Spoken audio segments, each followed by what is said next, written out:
Hello dear students, कैसे हो सभी। आई होप आप सभी लोग बहुत बढ़िया हैं। बच्चों आज हम बात करने वाले हैं गिब्स फ्री एनर्जी पर। बच्चों गिब्स फ्री एनर्जी जो है एक थर्मोडायनेमिक पोटेंशियल है और इसको डिफाइन करते हैं ऐसे। जी इज इक्वल टू होता है एच माइनस टी एस। यहाँ पर जो एच है that is the enthalpy,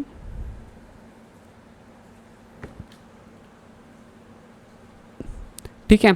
T is the temperature and S is the entropy, ठीक है। और G जो है that is the Gibbs free energy है, ठीक है। बच्चों गिब्स फ्री एनर्जी बहुत इंपॉर्टेंट होता है थर्मोडायनेमिक्स में, इससे हमें बहुत सारी इन्फॉर्मेशन मिलती है।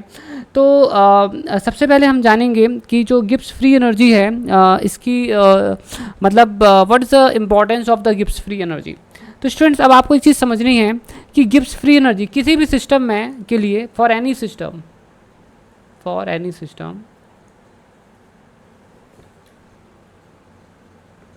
ठीक है, किसी भी सिस्टम के लिए जो जी होता है उसकी जो वैल्यू होती है जी डेल्टा जी की दैट इज लेस देन 0, ठीक है, या इक्वल टू 0। तो अगर प्रोसेस रिवर्सिबल है तो गिब्स फ्री एनर्जी कांस्टेंट रहेगी, और अगर इरिवर्सिबल प्रोसेस है so Gibbs energy will always be less than 0। इसका मतलब क्या है मैं आपको बताता हूँ। देखिए बच्चों, कोई भी process, natural process, irreversible process है ना, इस तरह से होती है कि जो जी है, ठीक है, it should be change in G is less than और इक्वल टू 0। एक बार मैं फिर से बताता हूँ। देखिए इसको समझने के लिए आप इस तरह समझिए, जैसे कि हमारे पास सेकेंड लॉ ऑफ थर्मोडायनेमिक्स है,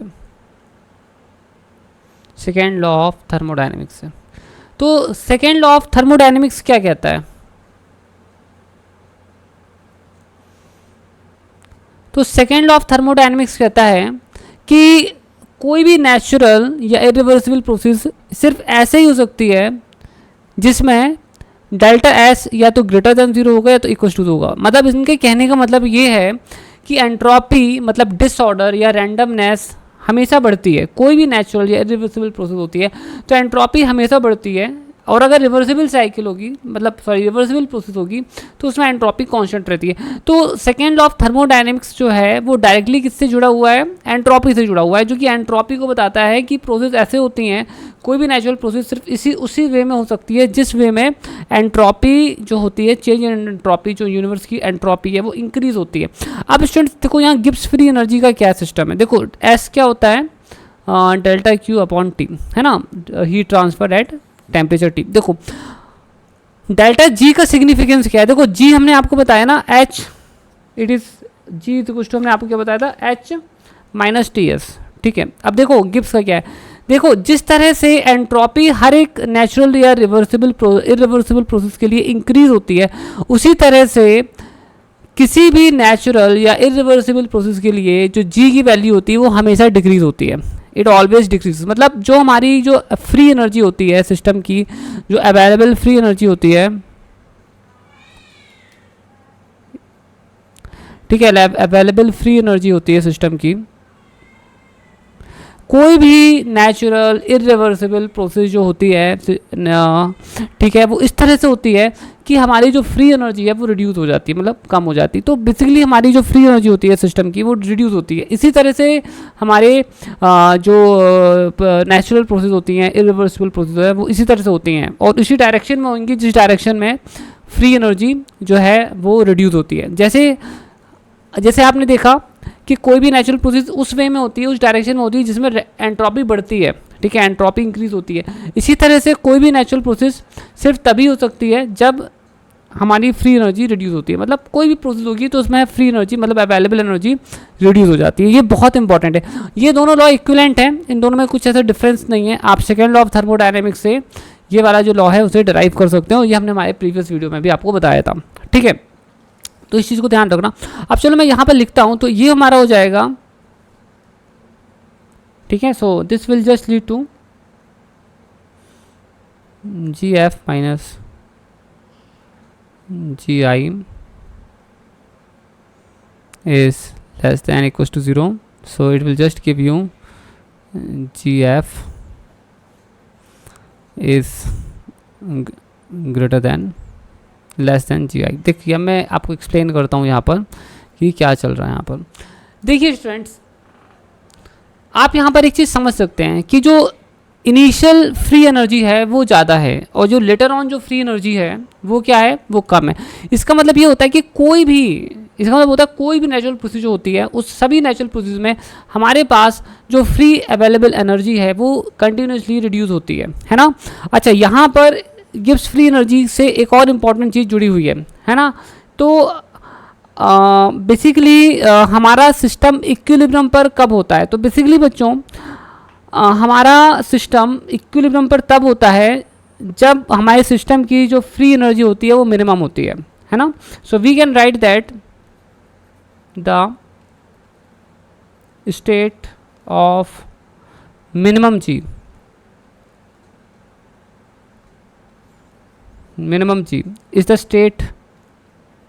is the state of stable equilibrium।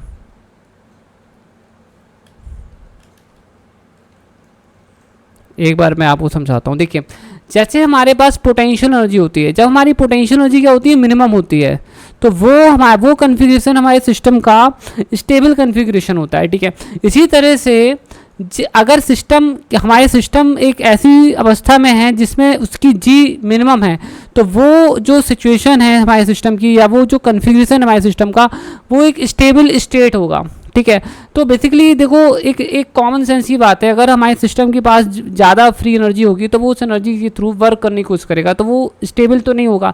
तो जब हमारे सिस्टम के पास मिनिमम जी हो जाता है तो बेसिकली वो एक शांत अवस्था में पहुंच जाता है and that is the state of stable equilibrium, ठीक है। Okay, so I hope you understood this thing. अब हम दो और इम्पॉर्टेंट चीज़ें आपको बताएंगे बच्चों। हम हमारे इस थर्मोडायनेमिक पोटेंशियल से G इक्वल्स टू है जो है H माइनस टी एस, इससे हम दो बहुत ही इंपॉर्टेंट क्वांटिटीज फाइंड आउट कर सकते हैं। पहली है एंट्रोपी, ठीक है। First thing is the entropy, del G upon del T at constant pressure, और दूसरा है V equals to del G upon del P at constant temperature, ठीक है।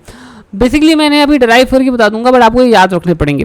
अब क्वेश्चन ये उठता है कि मतलब आपको ये तो पता चल गया कि इस थर्मोडायनेमिक पोटेंशियल से हम थर्मोडायनेमिक क्वांटिटीज फाइंड कर सकते हैं। तो what is this is the thermodynamic potential,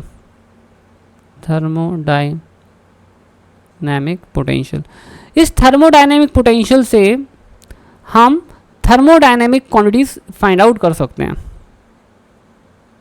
thermodynamic quantities.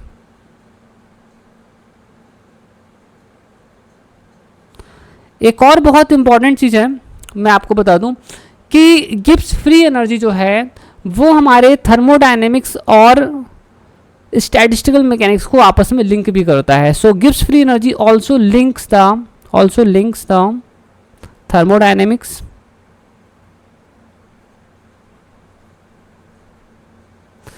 With statistical mechanics. अब आप बोलोगे कैसे, तो वो मैं आपको बताता हूँ कैसे, ठीक है। ओके, सो स्टूडेंट्स देखिए यहाँ पर देखिए, ठीक है। देखिए प्रेशर जो है बेसिकली अगर आप देखेंगे आप देखेंगे जो एंट्रोपी है, ठीक है, एंट्रोपी, वॉल्यूम, ठीक है, ये हमारा क्या है, these are the thermodynamic quantities, thermodynamic, ठीक है, क्वांटिटीज। और हमारा z क्या है, पार्टीशन फंक्शन क्या है, पार्टीशन फंक्शन हमारा स्टैटिस्टिकल क्वांटिटी है, स्टैटिस्टिकल क्वांटिटी। अब इन दोनों को आपस में कनेक्ट कैसे करें, तो देखिए मैं आपको बताता हूँ। यहाँ देखिए मैं एक रिलेशन पेस्ट करता हूँ, आप यहाँ देखिए, ये देखिए, आप यहाँ देखेंगे कि पार्टीशन फंक्शन की मदद से you can very easily see that, 1 second,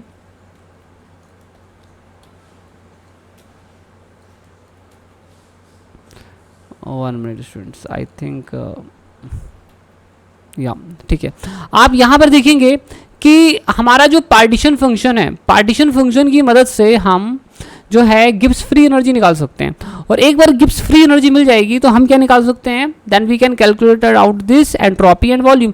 तो कुल मिलाकर आप देखेंगे कि थर्मोडायनेमिक क्वांटिटीज और पार्टीशन फंक्शन के बीच में एक ब्रिज का काम कर रहा है गिब्स फ्री एनर्जी, ठीक है। So it links the statistical mechanics with the thermodynamic quantities, okay. So that's very important thing you should remember. अब मैं आपको बता देता हूँ कि ना डेराइव कैसे करना है। खैर इनका डेरिवेशन तो उतना इंपॉर्टेंट नहीं है, आपको इन्हें याद रखना चाहिए, but right now I am going to derive it. It's very easy to derive these quantities, okay. So let's do it one by one. So देखिए हमारा जो जी है वो है, ठीक है, एच माइनस टी एस। जो एच है वो एंथैल्पी है, वो भी एक थर्मोडायनेमिक फंक्शन होता है which is equals to U plus P V, ठीक है। तो मैं यहाँ लिखूँगा D G equals to D U, इसकी वैल्यू पुट कर देंगे हम यहाँ पर, तो ये हो जाएगा plus P D P plus V D P minus T D S minus S T D, ठीक है। अब हम यहाँ पर आपको बताएं डी एस की वैल्यू भी रख सकते हैं, डी यू की वैल्यू भी रख सकते हैं, ठीक है। So D U equals to होता है डी क्यू, ठीक है। So it's equals to D Q plus P D V, ठीक है, और ये होता है टी डी एस, ठीक है। डी क्यू इक्वल्स टू होता है T D S plus P D V, ठीक है। तो मैं ये वैल्यूज़ यहाँ रख देता हूँ, तो ये हो जाएगा T D S plus P D V plus, ठीक है, okay, then minus P D V, sorry plus P D V plus V D P, okay, then so यहाँ कुछ तो गलत हो गया अपने हाथ में, ठीक है। सो अभी तो नहीं दिख रहा है, ठीक है, फिर देखते हैं और आगे, ठीक है।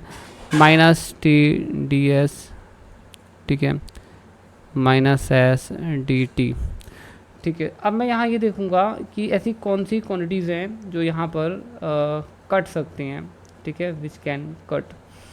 सो अच्छा, अब मुझे पता चल गया कि मेरी गलती कहाँ पर हुई है, ठीक है। सो मैंने यहाँ पर थोड़ा मिस्टेक कर दी है, ठीक है, ओके। एक्चुअली मैं second law of the first law of thermodynamics होता है D Q equals to D U plus P D V, ठीक है। तो एक्चुअली मैं डी यू की वैल्यू हो जाएगी D Q minus P D V, और डी क्यू हो जाएगा T D S minus P D V, ठीक है। अब मैं यहाँ पर वैल्यूज़ रख देता हूँ, ठीक है। अब यहाँ पर मेरे हाथ थोड़ी सी मिस्टेक हुई थी, ठीक है, वही मैं सोच रहा था कि गलती कहाँ हो गई है, T D S minus P D V. देखो अब काफ़ी चीज़ें क्लियर हो जाएंगी, ये दोनों एक दूसरे से कट जाएंगे और ये दोनों एक दूसरे से कट जाएंगे, ठीक है। तो अब हमारे पास बचेगा V D P minus S D T D G, ठीक है, ओके। अब देखो मैं यहाँ पर बता दूँ कि आप देखोगे कि जो जी है that is a function of P and T, है ना। क्यों? क्योंकि ये दोनों चीज़ें वेरिएबल चेंज हो रही हैं, है ना। So it is a function of G is a function of P and T. तो अब मैं अगर इसका टोटल डेरिवेटिव लिखता हूँ तो ये हमारा हो जाएगा del G upon del P, ठीक है, D P plus del G upon del T D T. अब आप देख लीजिए, अगर मैं बेसिकली आपको बताता हूँ, देखिए अगर हम एक कांस्टेंट वॉल्यूम पर, अगर हम एक कांस्टेंट टेम्परेचर पर बात करें, ठीक है, एट कांस्टेंट टेम्परेचर, अगर हम कांस्टेंट टेम्परेचर पर बात करें तो डी जी, तो मैं पहले इक्वेशन 1 से लिख रहा हूँ, ठीक है। तो ये हमारा हो जाएगा वी डी पी, ठीक है।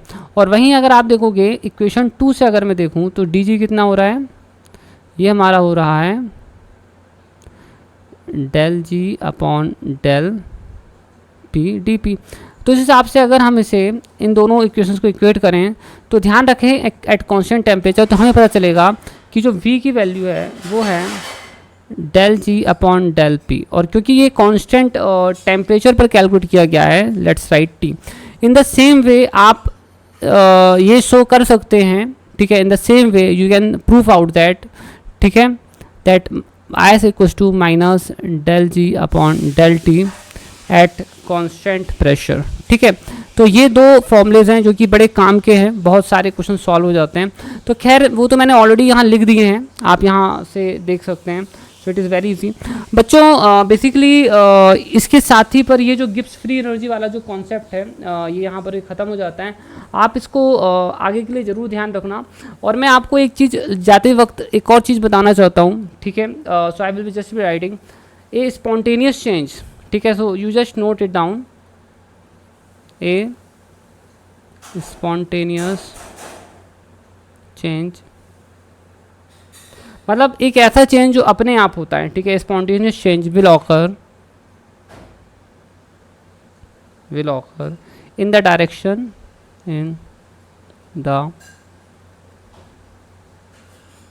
Direction of decreasing Gibbs energy.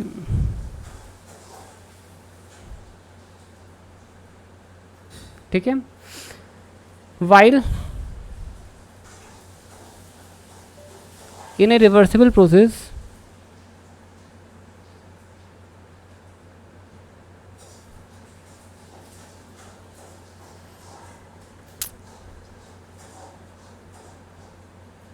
Gibbs free energy will be conserved। अब मैं एक्सप्लेन कर देता हूँ। देखो, अगर कोई स्पॉन्टेनियस चेंज आ रहा है, ठीक है, तो वो हमेशा इसी तरह से आएगा जैसे जिसमें गिब्स फ्री एनर्जी रिड्यूस हो। जैसे फॉर एग्जांपल कि अगर मेरे पास एक कोल्ड टी है, कोल्ड वाटर है मान लीजिए, तो सराउंडिंग से यहाँ पर क्या होगी, हीट ट्रांसफ़र होगी, है ना। हम सभी लोगों को मालूम है कि जो कोल्ड वाटर है थोड़ी देर में गर्म हो जाएगा। क्यों? क्योंकि सराउंडिंग से वो हीट होगी। तो इस पूरी प्रोसेस के लिए जो है डेल्टा जी की जो वैल्यू होती है वो ये होती है। ठीक है, नेगेटिव होती है। ठीक है, क्यों? क्योंकि इसी डायरेक्शन में जब आप कैलकुलेशन करेंगे तभी आपका ये ऐसा होगा, है ना। तो हम ये बात शो कर सकते हैं थियोरेटिकली कि अगर हमारा डेल्टा जी, ठीक है, अगर लेस देन या इक्वल टू 0 है, ठीक है, तो इक्वल टू 0 तो बेसिकली रिवर्सल प्रोसेस के लिए। तो अगर डेल्टा 0 अगर लेस देन 0 है तभी कोल्ड वाटर जो है हॉट हो सकता है ना, अपने आप। ठीक है, तो इस प्रोसेस के लिए delta G will be less than 0। तो मैं आपको एक असाइनमेंट दे रहा हूँ, हो सकेगा तो हमारी नेक्स्ट क्लास में से करेंगे भी। आपको ये शो करना है, you have to show that, ठीक है, कि हमारा जो वाटर है कोल्ड वाटर, ठीक है, so this is your homework. तो हमारा जो कोल्ड वाटर है, ठीक है, वो कुछ समय के बाद क्या हो जाता है, इन्वायरमेंट से हीट लेने के बाद, ठीक है, हॉट हो जाता है, मतलब गर्म हो जाता है। तो आपको शो करना है कि इस प्रोसेस में डेल्टा जी जो है वो लेस देन 0 है। ये आपको शो आउट करना है ना, you have to show out this thing. ठीक है, तो ये आपके लिए एक होमवर्क है। तो कोई भी नेचुरल प्रोसेस, ठीक है, स्पॉन्टेनियस प्रोसेस ऐसा ही होती है जिसमें कि गिब्स फ्री एनर्जी रिड्यूस हो रही हो। ठीक है, और अगर हम बात करें एंट्रोपी की, तो कोई भी स्पॉन्टेनियस प्रोसेस तब होती है जिसमें कि डेल्टा एस इंक्रीज हो रहा हो। ठीक है, ओके, तो ये चीज़ है, इस चीज़ को थोड़ा सा आपको आगे के लिए ध्यान रखना है। ठीक है, बहुत इंपॉर्टेंट है, आपके एग्जाम से पूछा जा सकता है। ठीक है, तो बच्चों इसी के साथ हमारा ये जो लेक्चर है यहाँ पर ख़त्म हो जाता है। और मैं आप लोगों को बच्चों बता दूँ कि अगर आपको फ्री PDF चाहिए हो हमारे इन लेक्चर्स का, और साथ ही पर इनकी रिकॉर्डिंग्स भी अगर देखनी है सिस्टमेटिक वे में, तो आप हमारा expert physics app Google play store से डाउनलोड कर लेना। लिंक डिस्क्रिप्शन में मैंने दे रखी है, आप वहाँ से भी कर सकते हैं। हमने बहुत सारे यूज़फुल वीडियोस आप लोगों के लिए बनाए हैं जो कि आप देख सकते हैं। ठीक है, take care, bye bye, thank you so much, bye.